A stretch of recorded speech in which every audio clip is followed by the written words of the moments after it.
I'm sometimes spoken of as one of the godfathers of AI ethics because I did some seminal things that contributed to what we now as a full-fledged field.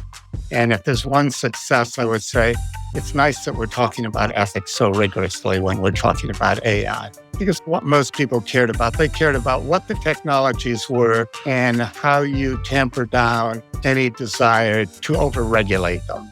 And that was true in nanotechnology also. In nanotechnology, it was fascinating that there was money early on to address some of the ethical challenges and governance challenges that came up, but it's not as if there were that many pressing ethical and governance challenges. Welcome to AI, Government and the Future, a podcast by Corner Alliance. We explore the intersection of artificial intelligence, government and the future. We work with government to create results. We ignite your agency's mission by helping you to design and implement high-impact and innovative federal programs in AI, broadband, cybersecurity, public safety, and more. Being a government ally is at the core of all we do.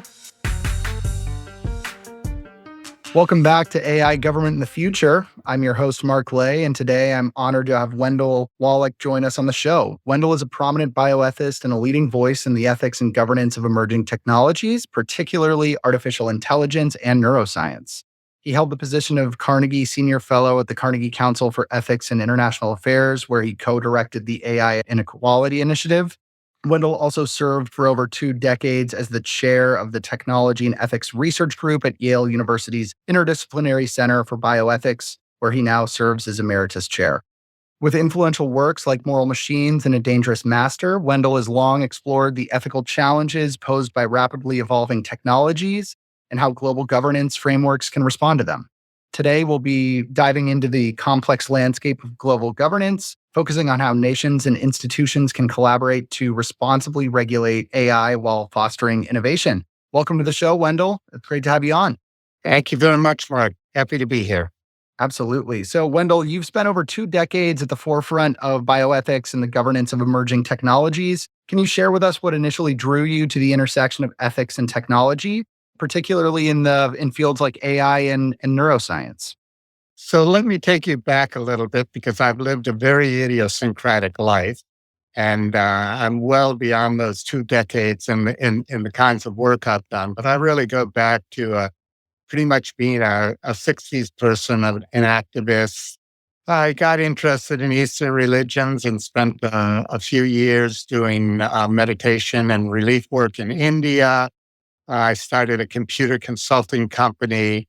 And when I was finishing up with all of that around 2001, in fact, I got into a computer consulting company because I had books in my head that I wanted to get out.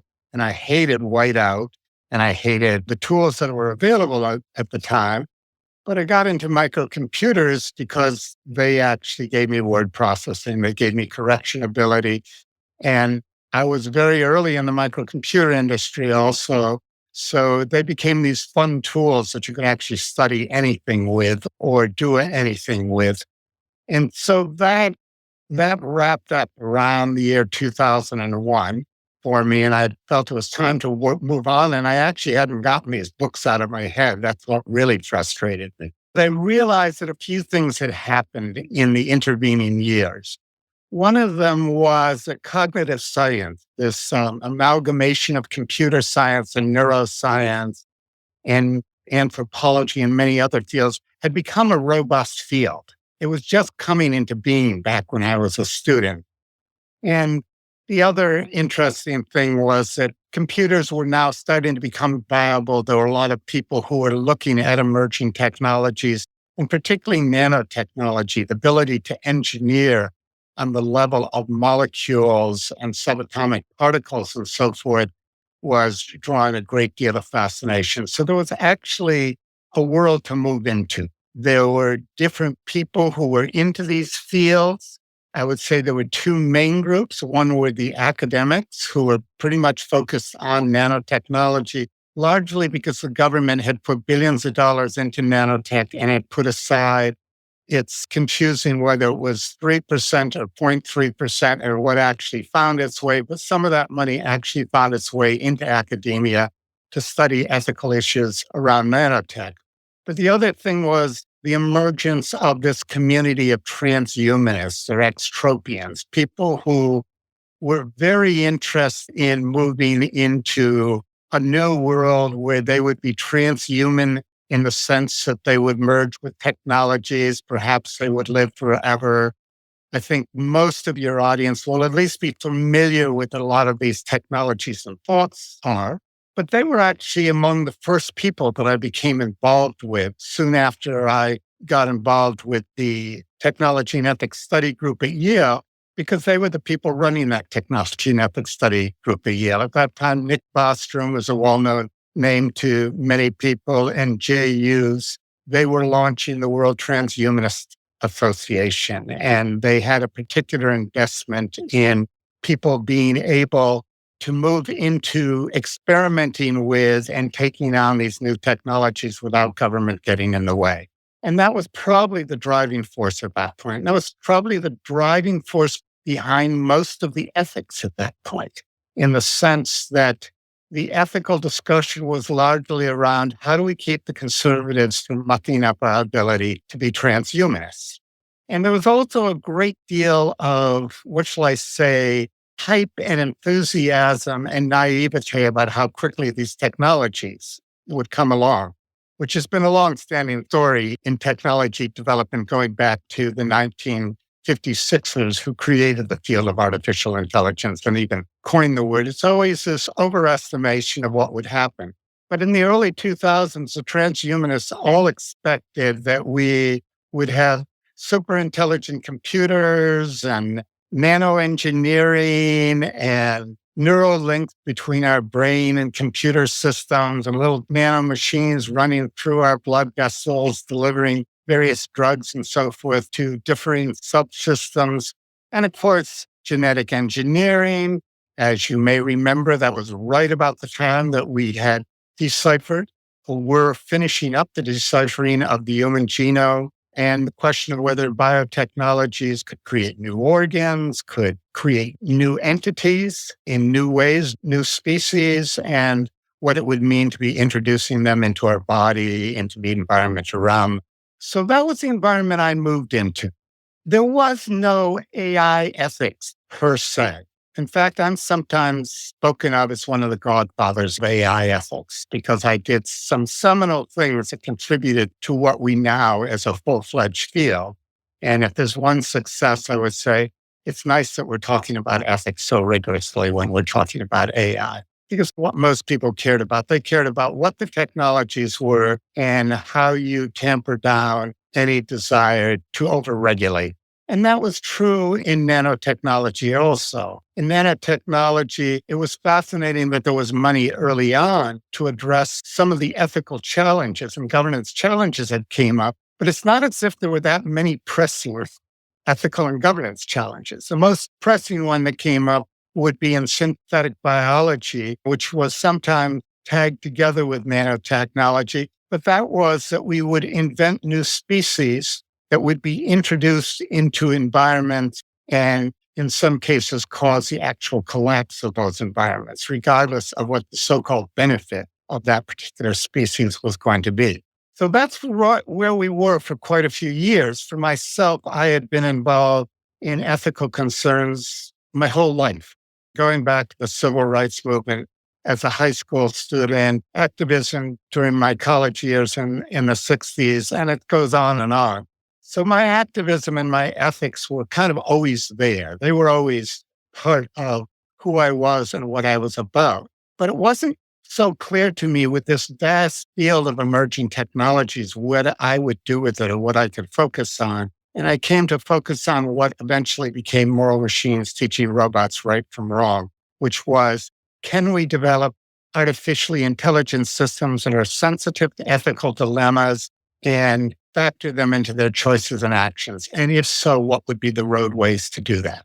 Following up on that, obviously you've worked on a variety of different governance frameworks, domestically, internationally, within academia, focused on different classes of emerging technology. At a high level, could you elaborate on what's the purpose of these governance frameworks? What problems or questions do these frameworks that you've contributed to, what are they trying to solve or address? How do those frameworks support technology advancement from your perspective? So they've come to try and develop or support a vast array of issues. In AI alone, you're going to see AI systems being introduced into every realm of human endeavor. So the AI systems being introduced into healthcare, there is a healthcare code of ethics there. There are the principles of AI ethics in medical research and in medical experimentation and so forth. So they're going to have to accommodate those. But that's very different than what's going on in, let's say, AI and the military, where you're dealing with issues of lethal autonomous weapons and deployment of systems that may act in ways you can't fully anticipate. And we could go on and on that subject alone, but I'm not going to. I'm just trying to get across that we're dealing with a vast array of ethical issues because we're dealing with a vast array of contexts in which systems can be introduced. And AI systems are also turning into the driver, the amplifier of research in every other field of study. So that overlaps into other issues that come around. The obvious ones and the earlier ones surrounded data protection. And that's already been a big issue in medical ethics. It's how do we ensure the anonymity of people who are being researched. And of course, when you get into data ethics for AI, we're now dealing with a vast array of data that needs different kinds of protection depending upon what the data is and who you're trying to protect it from or who you're trying to secure. But very early on in artificial intelligence, it became clear that there were some ethical concerns that were very explicitly AI-oriented. So that was about data security, that was about fairness in the distribution and availability of the technologies, that was about transparency and how the technologies made their decisions, and that was about responsibility. Who would be responsible for the deployment of these systems, particularly if these systems in some situations would be acting in ways that couldn't be anticipated. So that was the early framework for the way most people were thinking about ethics. And it was really that, and it was then this other side about what could the AI systems contribute in the way they were designed to ensure that their activity was more ethical. That was a very early part that took us into, let's say, about 2012 and 2016 when things started to change dramatically. And I guess a quick follow-up question on that. From your perspective, are governance frameworks or ethical frameworks for AI applications, are they inherently context dependent, or are there universal kind of best practices or signifiers of an effective AI governance framework regardless of context or application? Let me put that in the historical context, okay? Because what happened in 2012 to 2016 is what created this rash of projects that were trying to create principles for the development of AI and these different sets of principles with that. What happened in 2012 was really the discovery of what we now know as deep learning. And up to that time, we can argue about whether AI existed in any form at all, or whether this was all just kind of sophisticated programming that was going into systems. Deep learning changed things a bit because suddenly deep learning was able to do things that we had failed abysmally for 50 years. In particular, labeling the objects in a photograph was an example of that. The longstanding problem that nobody could do that supposedly we were going to be able to do within a decade of 1956, and of course did not really go along until about 2012. Learning revolution catmated over a few years and brought in many of the best researchers. And by roughly 2016, it was starting to become the belief that deep learning was taking us very quickly on the course of creating artificial general intelligence, artificial intelligence that would have all of human mental capabilities. And very soon after that, artificial superintelligence, which was at least being hyped or labeled by many of the key people as being potentially one of the greatest benefits, but also one of the greatest things that could go wrong in humanity's history and could perhaps wipe us out. So that led to the Future Life Institute to convene a first gathering around those questions in 2016. And they basically brought 89 people together in Puerto Rico, which included all the key people within artificial intelligence at that time. I'm not saying there were tens of thousands of researchers, but pretty much all the names you would know showed up at that event. And there was a few outliers like myself who were invited to represent ethics and law and hiring and the effect of AI and employment. So that sort of launched everything. And that launched a whole concern around particularly artificial general intelligence, which was scaring the bejesus out of everybody. And suddenly groups left and right were jumping into the space because they wanted to put together guidelines for what was and what was not acceptable in AI. And they came back down with, there may have been more than 200 groups in the end that put together these lists, but the most important ones came out of UNESCO and also out of the OECD. And there was also a list that came out of a Beijing list of principles, which was pretty much like all of the ones coming out of the West, except that they didn't use human rights or protection of human rights as one of the concerns. But these lists are all relatively similar. They all touch upon the AI-specific problems, meaning transparency and accountability, but they all went beyond that. So what I saw this as was the first opportunity that people were beginning to think about what kind of future do we want to create? And therefore, they started adding the other principles, such as protection of human rights, as a way of inclusivity. You can find these lists anywhere, but as a way of kind of fleshing out what kind of world we should create. So those became broad principles that are pretty much in place. How functional they are when you get down to specifics is something else, but at least those normative principles give people kind of parameters for the space in which you should be working. And if you violate those principles, either that's an exception or you should have a damn good reason why you're doing it. And for the listeners, I think you'd spoken about artificial general intelligence versus artificial superintelligence. Is there a key differentiator between those two terms from your point of view? There's not a key differentiator, and the terms have been around for a long time. And now as people think that we are drawing nearer at least to artificial general intelligence, they're trying to get into more specificity about how they use that term. So there are people who want to claim that the large language models you have right now, like ChatGPT, that they're starting to exemplify certain characteristics of artificial general intelligence, which is part of the hype machine that shows, therefore, artificial general intelligence is very close, even though there may be actually some gaping holes that make it clear that we're still some distance from artificial general intelligence. Artificial superintelligence is vastly superior to humans in all respects. And whether that would come soon after artificial general intelligence depends upon two things. One, how do you define artificial and general intelligence? Because some people, I think, are ready to accept pretty stupid definitions right now just so they can hype what we have. And other people say, no, artificial general intelligence requires much more sophistication than what we're seeing. But then once you have artificial general intelligence, then you move into a realm where the computer systems can concatenate on top of each other, and you may have what was referred to as an intelligence explosion, where suddenly the realm of intelligence expands very quickly.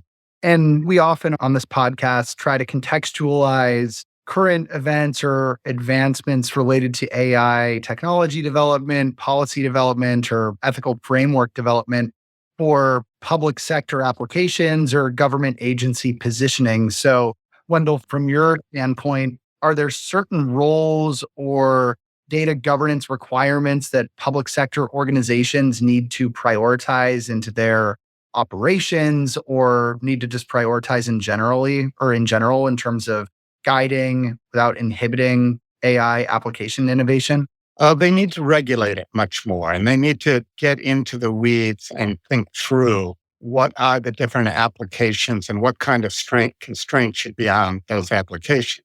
And they should understand that this whole artificial general intelligence and artificial superintelligence is a conversation for nerds, and it creates fear, but that fear often serves a purpose, which is saying you should be investing billions of dollars into this. This is the most important thing in the world today. And I would say I'm among those who think if those are even possible, they're further away than is represented. Yet where we are right now is the adoption of a wide array of AI systems in different contexts. And each of those has its own specific concerns, and each of those has standards that need to be put in place, compliance regulations that need to be put in place, oversight bodies to ensure that the standards and compliance has been met. And if there are breakthroughs that we think open the door to much greater concerns, then we are monitoring where we are relative to those breakthroughs and how we should be responding should those breakthroughs occur. Obviously, in technology development and in science and experimentation more generally, we don't always know where the breakthroughs are going to be. There's so many things going on in research labs that we'd be dumbfounded if we presumed that even 50% of those were going to be realized in terms of what kind of world we were opening the doors to. But I think there are some specific challenges that say that AI is dangerous in the sense that it might be able to make decisions that we were not even cognizant that it would be making. Those will require breakthroughs that we don't have yet. That problem is more likely to occur in the present context because you've introduced a little AI control system into, let's say, electrical grids or geogrids or something like that. And it did something that you didn't realize it could do, and it created a crisis. And that's more where we are right now. It's this introduction of AI into different realms without thinking through the ramifications of I'm particularly concerned with what goes wrong because I'm pretty sure that what goes right is going to get championed without people like me pointing out that there's this problematic or that problematic. And you described a lot of kind of requirements for how government agencies can begin designing governance frameworks for AI that balance innovation or performance gains like automated control of certain elements of a public utility with ethical or just general risk concerns. We should say there are non-general risk concerns too. There are impacts on society that are not necessarily technical or that hadn't been the kind that regulatory agencies have dealt with that we have to be deeply concerned about. So the question of whether AI is going to create vast unemployment or at least destroy a significant segment of jobs, that's not a technical issue, but it is a societal concern.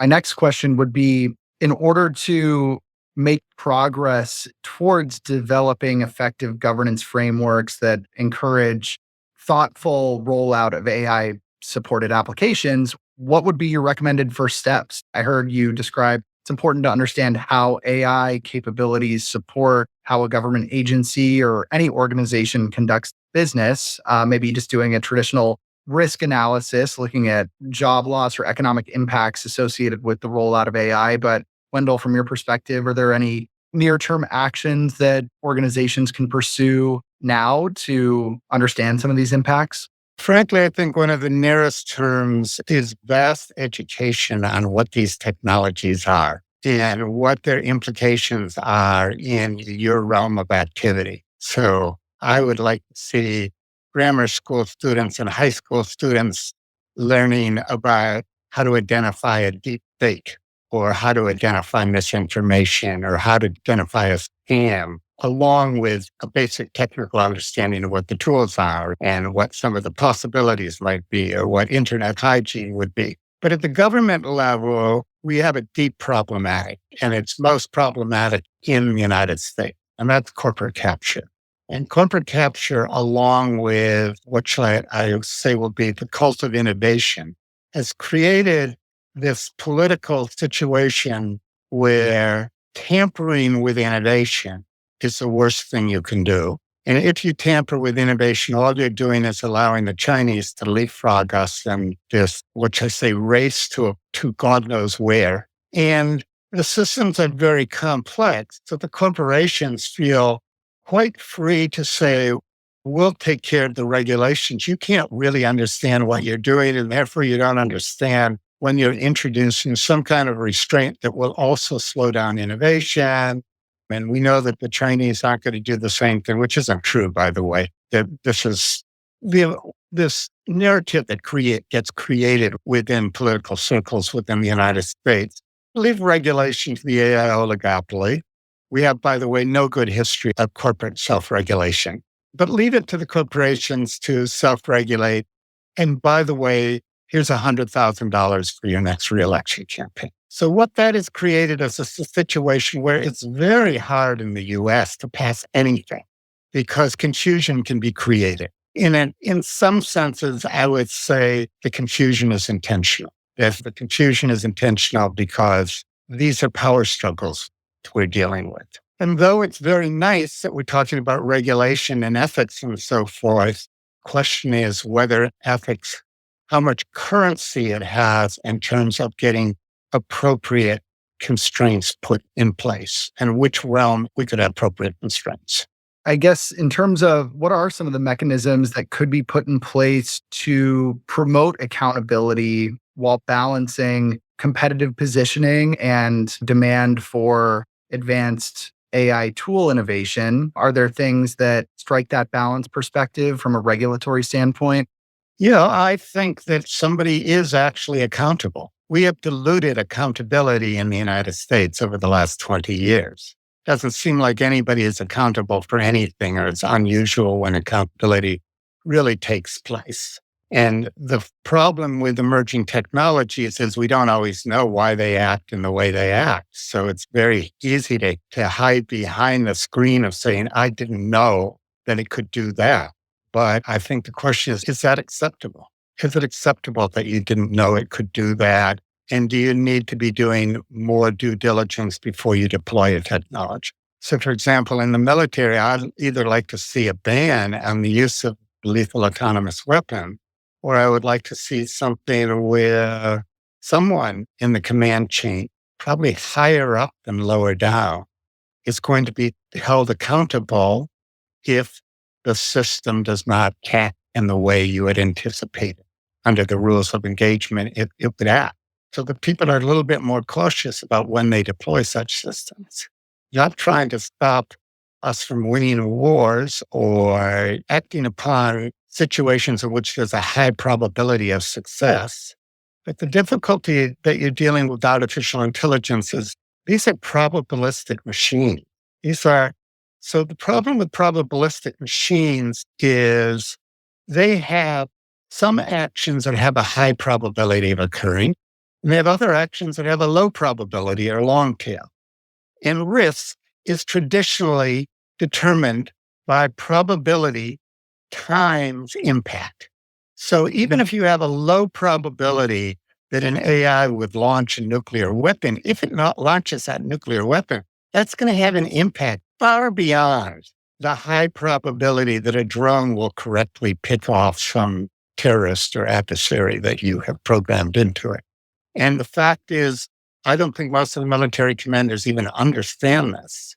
The ones who do are the older ones who tend to see artificial intelligence as lowering the culture of command and control, which has been central to military operations. So just in the military, if accountability were treated seriously again, I think that would enhance the decision-making process. But that also means you need sophisticated education for those who are going to deploy systems, particularly systems that have a high impact in terms of the damage. What I'm hearing is probably an opportunity would be to bring common language or clear description of how AI capabilities are being used within specific contexts, and maybe an agreed upon and acknowledged understanding of the probability and various impacts associated with kind of a malfunction or a negative scenario. Well, that's easy for you to say, but sit down with a bunch of people who really understand these fields and see if you can work through. Mutation would be. And I think this is probably the key point I want to make in this particular podcast is the degree of governance that's needed is going to be vast. And we aren't even scratching the surface, largely because we're playing around with various systems and largely because we haven't wanted to engage in the governance of them. Europe, at least, is now at least starting to think of the governance because they don't want to get in the way of the strength of being the innovators or the early innovators and all. So the difficulty is we are talking about technologies that are going to be implemented all over the place in all kinds of contexts. They're going to be as ubiquitous as electricity. And think about electricity, which is essentially a lawfully performed technology. And think about the vastness of the infrastructure we have to ensure the safety of electricity. And we're talking about something on that scale for artificial intelligence, perhaps even more so because the applications become so diverse. And right now, what we have is billions of dollars being put into making large language models bigger and bigger, and a pittance being put into AI safety and security. A lot of talk about AI safety and security, a lot of commitment, verbal commitment by the AI oligopolies that they are working in safety and security. They're putting next to nothing in those realms. And the history shows that they can't be relied upon to do so. The point's well taken. And I think that in addition to advocating for substantive investment of resources in AI safety and security, are there other recommendations you have for leaders within the public and private sector who are kind of grappling with the challenge of balancing innovation and responsible rollout of these tools? I think there's got to be more deep diving, and I think there's got to be care about who's in the bodies who are doing the evaluation. So I'm happy to see that a number of senators are developing a fairly sophisticated understanding of artificial intelligence. But when they talk with people, they aren't likely to talk with me. They're going to talk with Elon Musk and they're going to talk with the heads of Google and Microsoft and so. And whether they have the intuitions to know what they can rely upon when those people talk and what they can't, I don't know. But I don't have the sense they do. So I think the kinds of bodies that have to come through to work through what might be the regulatory concerns becomes vast. So, for example, I'm part of a regulatory governance committee within the IEEE, and we're just creating a document for what governance, often within a business, a large or a small business or an NGO, or perhaps a small government, needs to be thinking about. We've basically got 50 to 100 experts who've been working on this for 4 years, and it gets quite nuanced at different times. And it doesn't get down to the nitty gritty of specific application, but stays still on a relatively general level. So the problem is, how are we going to bring together that the mind bending exercises with people you can trust, and how are we going to evaluate that their output can be trusted? And if their output can be trusted, will it be given any credence at all by regulatory bodies or by legislatures when they have to make decisions? So that's one of the things we need. And we need that on every level. Doesn't matter what the vertical platform you're dealing with, but we need it really seriously on the international level because there are issues with AI that need global oversight, but you don't need global oversight for everything. Yes, when you're trying to make electricity safe, then you have standard for gauges of wires or plugs or something like that. And we have international standards bodies like the IEEE and ISO that do that. So that's fine. We don't need that kind of oversight on the global level. But when we're talking about technologies that may be acting in ways that we can't fully control or anticipate, when we're talking about technologies that may be put in positions of responsibility that they really don't have the intelligence to handle correctly, when we're talking about technologies that are going to be universally exploited by bad actors or just politically motivated actors and lead to an epidemic of scams. You need international regulation. I've been recommending for the last a year or more that, for example, we should actually have an international regulation against scam, against the use of technology for scams. And I'm happy to say that soon after I proposed that, the Pope also proposed that. But I haven't heard anything happen with it since he proposed it. And yet scams may not be touching everybody on the planet, but it's certainly touching a few billion people on the planet. And the amount of time we waste, the productivity we waste, the amount of fraud, the amount of identity, it's tragic. It's getting in the way of innovation and progress and productivity more than any regulations that the oligopoly, the IT oligopoly is worried about. What I'm hearing is maybe investing some expertise in analyzing kind of the impacts of negative uses of some of these tools is a worthwhile endeavor. Investing significantly in creating the technological tools to defeat those. Wendell, I appreciate your time. I guess before we wrap up, are there any sources or platforms where listeners can go to check out more of your work? They're welcome to go to the CarnegieCouncil.org. There's a lot of podcasts we've done under the Artificial Intelligence and Equality Initiative. There are early proposals we put in for what international governance or global governance of AI might look, what its components might look like. So we brought together some of these workshop experts to think through what would be key elements of effective international governance. So there's a bunch of papers on that. So that's a good place to start. Great. Wendell Wallach, thanks again for your time. And we look forward to monitoring your work and thought leadership on AI technology innovation and ethical impacts and best practices moving forward. But thanks again for joining us here this afternoon. And we look forward to talking to you again soon. Thank you for having me.